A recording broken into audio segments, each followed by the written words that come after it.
Bonjour à tous, bienvenue sur Public Sénat. Le 6 et le 13 décembre, vous voterez pour les élections régionales. Vous le savez certainement, la France métropolitaine est désormais coupée en 13 régions. Cette semaine, nos caméras se sont arrêtées en Auvergne-Rhône-Alpes, région désormais fusionnée, la deuxième de France par sa superficie. Plus de 7 millions d'habitants, la ville de Lyon sera la capitale. La bataille politique sur le terrain, sur les réseaux sociaux, la place de l'environnement dans cette campagne. Bienvenue dans Régional 2015. Et pour nous accompagner tout au long de cette émission, j'accueille sur ce plateau Pascal Jalabert. Bonjour. Bonjour. Rédacteur en chef du Dauphiné et du Progrès, évidemment la presse régionale très importante. Et Frédéric Dabi, bonjour. Bonjour. Directeur général adjoint de l'Institut IFOP. Alors avec vous, on va évidemment parler de la bataille politique. Elle a commencé, il y a 4 listes à gauche face à une droite qui se dit plutôt unie. Les divisions vont-elles faire basculer cette région? Qui de Jean-Jacques Herrane ou de Laurent Wauquiez sortira vainqueur de cette bataille politique? On voit tout cela avec Samia Déchir. En Auvergne-Rhône-Alpes, la liste socialiste sera menée par Jean-Jacques Herrane. Le président sortant de la région Rhône-Alpes est candidat à sa propre succession. Il brigue un 3e mandat. Face à lui, une autre liste de gauche, celle de l'écologiste Jean-Charles Colas. Dans la région, les Verts appliquent la même recette qu'aux dernières municipales grenobloises, une alliance avec l'extrême gauche. Alors que la gauche part divisée, la droite, elle, s'est unie derrière la candidature de Laurent Wauquiez. Le député maire du Puy-en-Velay a fait alliance avec les centristes de l'UDI et du MoDem. À l'extrême droite, le Front National a fait le choix de Christophe Boudot. Cet élu lyonnais de 45 ans avait été tête de liste aux dernières municipales dans la métropole. Parmi les autres candidatures déclarées en Auvergne-Rhône-Alpes, la liste du Parti communiste sera conduite par Cécile Cukierman, tandis que Lutte ouvrière a de son côté investi Chantal Gomez. Les souverainistes de Debout la France ont choisi de confier leur liste à Gerbert Rambaud. Enfin, une liste Union populaire républicaine est incarnée par Alain Fédel. On va commencer avec Frédéric Dabi. Frédéric Dabi, vous avez fait un sondage IFOP, Fiducial, Sud Radio, Paris Match et nos confrères d'ITélé. C'était en septembre dernier. On va regarder le premier panneau qui va s'afficher. On voit très fortement sur ce premier tour la droite assez devant et la gauche désunie un peu derrière, mais une droite assez forte au premier tour. Voilà, c'est un des enseignements de ce sondage IFOP Fiducial pour Lyon Capitale et Sud Radio. C'est une droite unie, UMP, UDI, MoDem. C'était pas gagné que le MoDem soit allié aux Républicains et à l'UDI compte tenu de la personnalité de Laurent Wauquiez, son positionnement droitier. Mais c'est vrai que l'union de la droite crée une dynamique. 35%, c'est 9 points de plus que la liste socialiste conduite par le sortant Jean-Jacques Herrane. Ce qui est assez intéressant, la gauche, bien sûr, pâtit de ça. Dispersion. C'était le scénario des élections départementales. C'est l'offre électorale qui semble se présenter dans chaque grande région pour les futures élections du 6 et 13 décembre prochain. Mais ce qui est vrai, c'est que la gauche, le total gauche, est relativement élevé. Il tient le choc. Il apparaît aux alentours de 40%. C'est à peu près ce que la gauche a eu à l'élection présidentielle premier tour. Et comment on l'explique ça, Pascal Jalabert, que malgré la dispersion de la gauche, il reste quand même assez fort? Oui, alors globalement, je crois qu'il faut dire d'abord que l'électeur n'est pas encore dans l'élection. Ça, c'est un On va essayer de les aider justement à se mettre un petit peu dans cette élection. On va les aider à s'y mettre pour des raisons civiques, bien évidemment. La gauche en Rhône-Alpes a toujours fait des scores entre 40 et 45%. Hein, donc, elle est en effet sur un niveau correct. Je crois que Frédéric Dabi a raison. En revanche, elle n'est pas sur un niveau de dynamique. Donc, pour le moment, chaque fraction de la gauche, puisqu'elle est fractionnée, capte son électorat, capte sa base.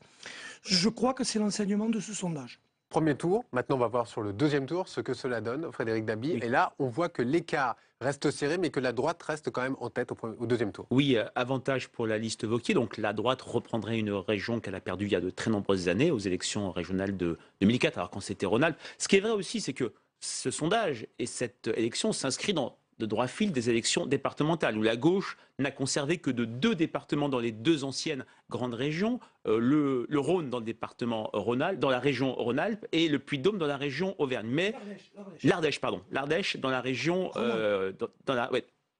l'Ardèche dans la région Rhône-Alpes et le Puy-de-Dôme dans la région Auvergne. Ce qui frappe, c'est que Laurent Wauquiez, malgré le fait qu'il n'a pas beaucoup de réserve de voix, puisqu'il fait l'union dès le premier tour, arrive en tête assez nettement face à Jean-Jacques Herrane. La dispersion à gauche fait que les reports de voix ne sont pas parfaits, mais il faut être très prudent. Un second tour avant le second tour réel est relativement artificiel, car on ne peut pas mesurer la connaissance des résultats du premier tour et donc la dynamique éventuelle. 9 points d'avance pour la droite au sort du premier tour, ça peut créer une dynamique irrésistible, ça peut générer du vote utile FN anti-gauche, parce qu'un des objectifs du FN, c'est de sortir la gauche au soir du second tour, et donc l'écart pourrait être plus important, mais c'est relativement ouvert. On l'a vu sur vos chiffres, hein, le Front National reste très important. Frédéric Davy, Pascal Jalabert, c'est aussi quand même à noter. Oui, alors le Front National n'a pas son candidat habituel, hein, qui depuis 4 scrutins était Bruno Gollnisch, depuis 86, même 5 scrutins. Donc là, il n'est pas là, c'est un nouveau candidat qui est plus jeune, qui s'est implanté dans le nord du département du Rhône, et donc il fait partie de ces bébés marines qu'on surnomme au Front National. Donc il a tout à apprendre, il n'y a pas de dynamique autour de son nom, et puis le vote Front National, Frédéric ne me contredira pas, il se décide souvent dans les jours qui précèdent l'élection. Donc je crois qu'on ne peut pas encore bien le mesurer. En revanche, dans un scrutin, il faut toujours tenir compte du règlement. Et là, il y a un point qui est très intéressant, c'est les 10% des écologistes. C'est-à-dire 9, c'est pas pareil, 11, c'est pas pareil. C'est-à-dire là... Et à 10, qu'est-ce qui se passe si les écologistes font 10? Rappelons en effet aux téléspectateurs comment ça fonctionne, c'est-à-dire qu'à 10% des suffrages exprimés, et c'est très important, puisqu'aux élections départementales, c'était 12,5% des inscrits, ce qui voulait dire... Le ticket d'entrée était voilà, le très ticket haut. d'entrée, ça veut dire qu'il fallait faire en gros 20-21% des exprimés.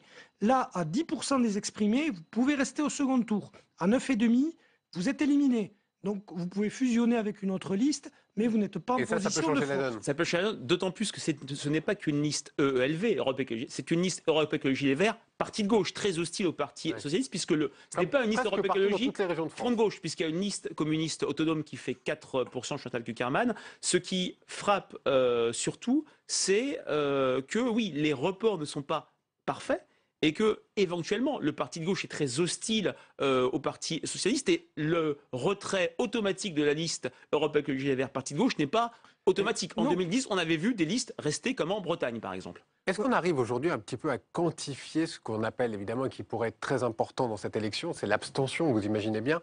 On dit que c'est l'une des élections auxquelles on participe le moins. C'est clair que maintenant, il y a un cycle électoral qui s'instaure en France, c'est que les Français votent massivement à l'élection présidentielle et s'abstiennent très fortement à la plupart des autres élections. Là, dans des données nationales, IFOP fiducial pour Paris Match, on voit qu'un quart des Français, à 2 mois de l'élection, a parlé, a discuté des élections régionales. On est plutôt sur un étiage proche du niveau de discussion des élections européennes. Sans doute que le premier parti de France au soir du 6 décembre, et c'est triste, mais c'est comme ça, sera encore, comme au départemental, l'abstention. Que vous disent les lecteurs? Ça ne fait aucun doute. C'est aussi ce qu'on croise avec les retours de nos lecteurs, de nos internautes. Hein. En revanche, je crois que ce qu'il faut dire aujourd'hui, c'est que l'élément déterminant dans une élection hors la présidentielle, c'est l'abstention. C'est-à-dire le camp qui gagne ou celui qui perd, c'est celui qui mobilise le plus. Autrement dit, si la droite a perdu toutes les régions en 2004 et en 2010, c'est tout simplement parce que son électorat est resté à la maison. Et si la gauche a pris, entre guillemets, des dérouillés, passez-moi l'expression, au municipal et au départemental, c'est que ses électeurs sont restés chez eux. Donc, ça se gagne presque ou ça se perd par défaut. C'est vraiment tout à fait juste. Il faut regarder l'abstention, mais surtout ce qu'on appelle le différentiel de mobilisation que vous venez de très bien décrire. Qu'est-ce que c'est qu'une élection? Avant toute chose, c'est un camp qui se mobilise plus que les autres. En 2010, beaucoup d'électeurs de droite étaient restés chez eux. En 2015, l'enjeu majeur, c'est est-ce que l'électorat de gauche qui s'est fortement démobilisé aux municipales, aux européennes, qui a plus voté au départemental, mais qui a pâti d'une très forte dispersion des binômes, va aller voter? Et ce qui pourrait peut-être équilibrer cette très forte dispersion qui va sans doute pénaliser la gauche. Est-ce qu'il vous parle, cette fois les lecteurs et les internautes comme vous disiez, est-ce qu'il vous parle de la fusion? Parce que là, il y a quand même Rhône-Alpes et il y a Auvergne, hein, on va le rappeler. Alors, pour ceux qui ne le savent pas. C'est vrai que dans cette nouvelle grande région, c'est moins un sujet que dans d'autres régions comme celle qui est aussi sur le territoire de notre groupe de presse, qu'on appelle ACAL ou ALCA, c'est-à-dire l'Alsace, Lorraine, Champagne-Ardenne, où là c'est un vrai sujet. En Rhône-Alpes-Auvergne, c'est un peu un sujet en Auvergne, avec en effet, on comprend que des fonctionnaires de Clermont-Ferrand s'inquiètent, l'identité auvergnate, mais c'est moins un sujet dans cette région. Au contraire, on dirait même que beaucoup d'Auvergnats sont contents de rejoindre la grande région économique de Effectivement, province. ça ne sera peut-être pas le cas dans chaque région, vous Non, avez raison ça de sera pas le souligner. cas. Rhône-Alpes, c'est quand même une grande puissance à l'échelle européenne, hein. Là, vous l'avez dit, avec la fusion, 7 millions d'habitants. 16 millions d'habitants, c'est la Catalogne, la Bavière. Enfin, là, on joue en Ligue des Champions. Oui, d'ailleurs, ce qui est vrai, c'est que dans une autre question du sondage, on demande quelle va être la priorité pour la future grande région, et c'est l'emploi, l'attractivité économique qui arrive nettement en tête en Auvergne et en Rhône-Alpes. Il y a cette idée de dynamique économique que pourrait générer cette fusion et cette grande région. Et j'en reviens un petit peu à la campagne. Vous parliez tout à l'heure de la particularité de Laurent Wauquiez, qui est une personnalité politique un petit peu clivante. Jean-Jacques Kérane, lui, il est là depuis longtemps. Comment elle se passe, cette campagne, en ce moment? Il paraît que la guerre est déclarée. Oui, forcément, en sachant que Laurent Wauquiez a fait un gros travail de terrain très vite. Il a réussi à faire l'union, ce qui n'était pas évident, hein, avec Patrick Mignola, qui est un élu savoyard. La Savoie qui regardait Laurent Wauquiez comme quelqu'un venu de loin, qui avait évincé Michel Barnier. Bon, il a dû faire ce gros travail en interne auprès des centristes et l'UDI. Il a réussi à rallier tout le monde, le MoDem d'un côté, l'UDI de l'autre, alors que Jean-Jacques Herrmann avait des soucis avec les Verts, mais ça qui n'était pas étonnant. Il y a l'histoire du Center Park de Roibon qui a créé un clivage tout de suite. Il a aussi eu des soucis avec le PS lyonnais, hein, puisque Il a des soutiens Avec avec tout le Gérard monde, avec alors. Gérard Collomb. Donc ça n'a pas été facile pour lui. Maintenant, je pense qu'il a fait ses listes, qu'il va pouvoir partir en campagne avec son bilan et avec sa personnalité d'homme de consensus. Il passe pas pour quelqu'un de clivant, il passe pas pour quelqu'un d'excité. Il est très tourné vers les milieux économiques. Donc, je pense que la vraie campagne va se lancer maintenant. La question est On n'y est pas savoir- encore, alors. On n'y est pas encore. Et la question Franchement, on n'y est Oui. pas encore. Oui, c'est Frédéric vrai David. que lorsqu'on regarde le bilan de Jean-Jacques Kérane, il est mieux perçu par les habitants de Rhône-Alpes par rapport à des bilans de socialistes sortants, comme par exemple en son temps Jean-Paul Huchon. Ce qui est assez intéressant sur le positionnement de Laurent Wauquiez, bon, il a réussi cette alliance avec le MoDem qui n'était pas évidente. Surtout, son positionnement assez droitier fait qu'un phénomène qu'on voit dans de très nombreuses régions opère moins fortement en Rhône-Alpes-Auvergne, c'est le fait qu'une partie des électeurs Nicolas Sarkozy 2012 veulent aller voter Front National. Ça atteint 17-18% par exemple en Nord-Pas-de-Calais-Picardie. Ce n'est que 7% en Rhône-Alpes-Auvergne. C'est ce qui explique que le Front National dans cette région, dans ce sondage, bien sûr il n'est pas prédictif, mais est relativement en dessous, Ouais. du score du UFN aux élections européennes de mai 2014. Et vous parliez tout à l'heure de ce rapprochement avec les centristes, ça a été très compliqué. Vous se rappelez un petit peu de la guerre aussi avec Michel Barnier pour les têtes de liste, etc. C'était pas gagné d'avance pour Laurent Wauquiez. Non, parce que c'est quelqu'un qui apparaît très sur une ligne sarkozyste dure, sur une ligne buissonienne, si je puis dire. Et c'est vrai que ça paraissait très antagoniste, très antithétique de la ligne du MoDem. Et c'est vrai que le travail de terrain que Laurent Wauquiez a fait, sans l'avoir payé. Il est perçu comment, Laurent Wauquiez? Alors, Laurent Wauquiez, il est perçu comme quelqu'un de très ambitieux, forcément, hein, comme quelqu'un qui est proche de Nicolas Sarkozy et qui, en effet, il a eu des propos, le cancer de l'assistanat, et sur une ligne très droitière au sein du parti Les Républicains.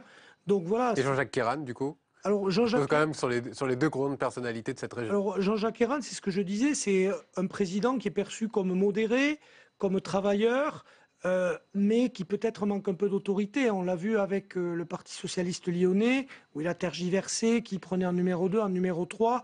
Voilà, c'est un élu gestionnaire, c'est un élu qui a fait un gros travail de terrain pendant ses 2 mandats, ça fait 12 ans qu'il est sur le terrain, et Laurent Wauquiez s'en méfie beaucoup. Je crois que si Laurent Wauquiez se concentre sur Rhône-Alpes, on le voit beaucoup moins à Paris, fait moins de médias nationaux, c'est qu'il a pris conscience de cette dimension et Jean-Jacques Herrmann va tout jouer là-dessus. C'est pas perdu d'avance, c'est pas gagné non plus pour ni l'un ni l'autre. Oui, ça paraît relativement incertain, même s'il y a clairement un avantage à droite. On le favori, disait, c'est Laurent Wauquiez, 9 aujourd'hui. points d'avance, ça crée une dynamique qui peut être irrésistible. Et je parlais des élections départementales où la gauche n'a conservé que 2 départements sur ceux des 2 grandes régions. Avantage à droite, mais c'est vrai que le total gauche est relativement élevé et intéressant et peut-être source d'espoir pour la gauche au pouvoir dans cette grande région. Merci Frédéric. Merci. On se reverra très vite. Pascal Jalabert, vous restez avec nous. Bien entendu, on va passer à une autre thématique que nous allons aborder sur le dossier de la semaine. Une thématique par région, direction la vallée de l'Arbre. On va parler de l'environnement. C'est au pied du Mont Blanc. Et c'est vrai que nous avons tendance à croire que nous respirons de l'air pur là-bas. Eh bien, vous allez le voir avec ce reportage de Marie Brémaud. C'est pas si gagné que cela. Marie Brémaud viendra sur ce plateau pour vous expliquer après les détails. Particules fines, dioxyde d'azote, voilà le cocktail toxique que respirent les habitants de Passy, une petite ville de 11 000 habitants. Ici, 45 jours par an, les seuils de dangerosité sont dépassés. Depuis des mois, des médecins comme Cécile Buvry alertent régulièrement les pouvoirs publics. On sait qu'il y a une augmentation des maladies cardiovasculaires par l'exposition chronique aux particules notamment. On sait qu'il y a plus de maladies respiratoires qu'ailleurs, notamment de l'asthme et notamment de l'asthme chez les enfants. On sait qu'il y a un risque d'augmentation de cancer pulmonaire. Voilà, donc on sait qu'il y a un surcroît d'hospitalisation et un surcroît de mortalité dû à la pollution dans la vallée de l'Arve. Carrefour entre la Suisse et l'Italie, la vallée de l'Arve est un lieu de passage incontournable. 3500 camions empruntent chaque jour le tunnel du Mont Blanc. Et les jours de pic de pollution, les camions les plus polluants sont interdits de circulation. Car depuis 2012, un plan de protection de l'atmosphère a été mis en place par la préfecture de Haute-Savoie. Et les plus polluants ne sont pas forcément ceux que l'on croit. Première source de particules fines dans la vallée, les feux de cheminée. Les habitants peuvent donc bénéficier d'une aide financière pour moderniser les vieilles cheminées et les remplacer par des foyers fermés dernière génération. Le fonds Airbois, une première en France. Le fonds Airbois consiste à aider les gens qui ont des anciens systèmes de chauffage au bois, donc vieille génération, qui ont plus de 20, 30 ans, à changer ce système pour un chauffage au bois énergétiquement rentable et écologique. Donc on va passer sur des anciens rendements énergétiques de 15 à 20%, sur des rendements actuels de près de 80%. Il y a 6 mois, Stéphane a installé une nouvelle cheminée chez René pour remplacer l'ancienne qui avait plus de 20 ans. On voit qu'on a un début d'accumulation, donc c'est très bien. Vos grilles sont ouvertes. René a déboursé 9 000 €. Il a donc bénéficié de la prime de 1 000 €. Depuis, René chauffe sa maison uniquement avec sa nouvelle cheminée. Avant, on tournait à 21-22 degrés dans la maison, parce qu'il y a 146 mètres carrés. À l'heure actuelle, en allant très doucement, on tourne à 25-27 degrés dans la maison. Mais plus de 3 ans après les premières mesures du plan de lutte contre la pollution, les choses ont-elles changé ? C'est forcément une dynamique qui est lente. Il faut changer les habitudes, changer les comportements, changer les modes de chauffage, changer le fonctionnement d'un certain nombre d'activités économiques, changer le parc de véhicules. Donc tout ça, ça prend du temps. On a vu sur un certain nombre de territoires, et notamment dans la vallée de l'Arve, sur le haut de la vallée de l'Arve, que si des actions sont mises en œuvre, ça se voit en termes de concentration dans l'atmosphère. Pas de fatalité, mais une urgence sanitaire. L'Organisation mondiale de la santé estime que chaque année, 60 personnes meurent directement de la pollution dans la vallée. Pascal Gérébert, je vous présente 2 journalistes de Public Sénat qui sont avec nous sur ce plateau. Caroline Deschamps, qui tweete plus vite que son ombre et qui surveille la campagne de très près. Et Marie Brémaud. Marie, on vous doit ce reportage. Qu'est-ce qui vous a guidé pour aller poser votre caméra dans la vallée de l'Arve ? On en a beaucoup parlé, c'est un symbole. On est au pied du Mont Blanc. L'image d'Épinal de la carte postale en prend un sacré coup. Mais il faut préciser quand même que les habitants de la vallée de l'Arve n'émettent pas plus de polluants qu'ailleurs. Sauf que les conditions topographiques, météorologiques font que la pollution, au lieu de se disperser, va stagner, notamment dans le fond de la vallée.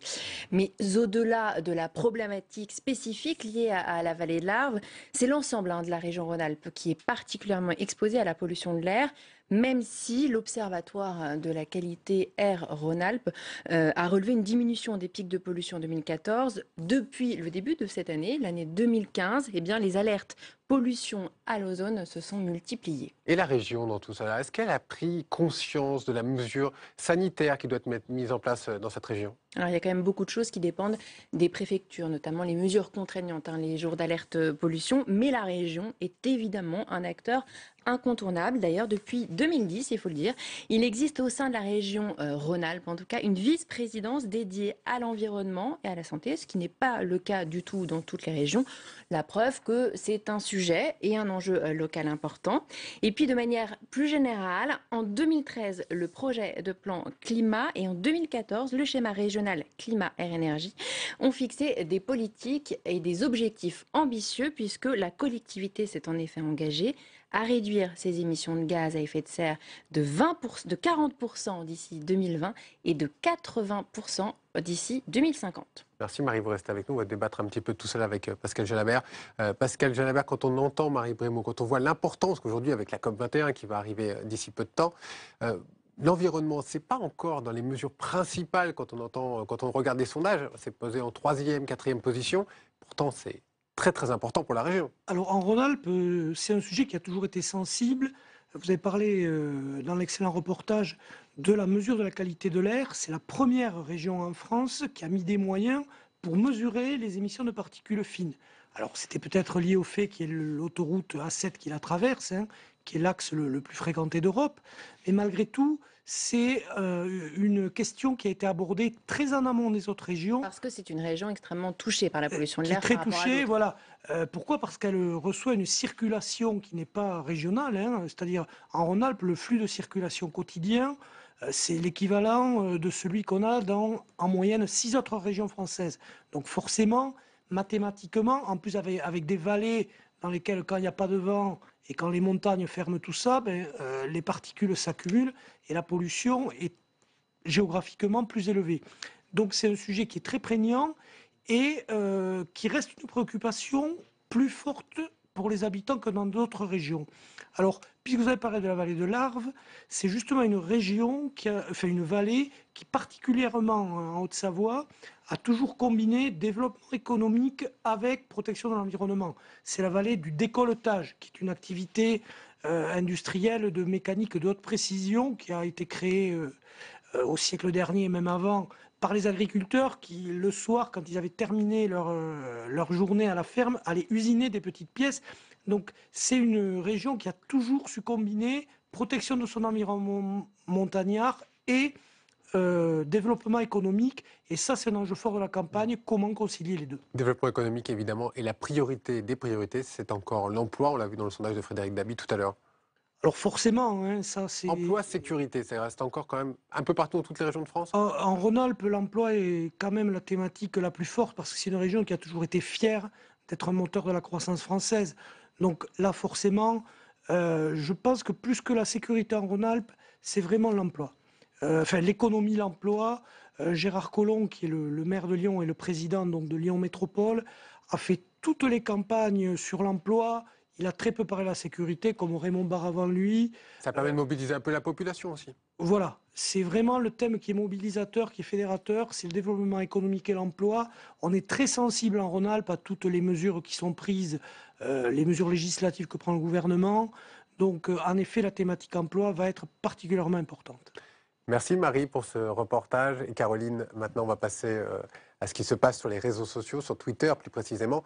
Et on sent là que la campagne quand même, elle se monte un petit peu. C'est à fleur et moucheté entre Jean-Jacques Kérane et Laurent Wauquiez. Expliquez-nous tout. Ben oui, entre le président sortant et le candidat Les Républicains, c'est la guerre sur le terrain, mais aussi sur les réseaux sociaux. Sur Twitter, chacun a son hashtag de campagne. Nous, c'est la région pour Jean-Jacques Kérane. Nouveau souffle pour Laurent Wauquiez. Le président de la région entend montrer qu'il ne cumule pas les mandats et se consacre 100% à la région. Alors en réponse, le maire du Puy-en-Velay assure qu'en 2017, en cas de victoire de la droite, il n'acceptera pas de poste ministériel. Alors il n'y a pas véritablement, Michael, de tweet clash sur le réseau social, mais plutôt des petites piques numériques, projet contre projet. Ça va peut-être s'accentuer au fil des jours. Sur Twitter, Jean-Jacques Kérane est très à la traîne de son concurrent. Il compte 15 200 abonnés contre 158 000 pour Laurent Wauquiez, qui profite sûrement de sa stature nationale. Alors que ce soit sur Facebook ou Twitter, c'est rien que du très classique, des rencontres de terrain, des infographies. Il faut dire quand même que Laurent Wauquiez joue plus la carte de la proximité. Il a mis en avant sa femme Charlotte, par exemple, lors d'une course à Lyon. Immédiatement, évidemment, il poste la photo sur les réseaux. Jean-Jacques Kérane, lui, c'est un peu plus sérieux. Il met en avant son bilan et puis en évitant surtout sur les réseaux d'évoquer les bisbilles avec le PS local et avec le maire de Lyon, Gérard Collomb. Alors, aucune des têtes de liste ne poste de photos sur Instagram, contrairement à François Hollande, qui vient d'ouvrir son compte.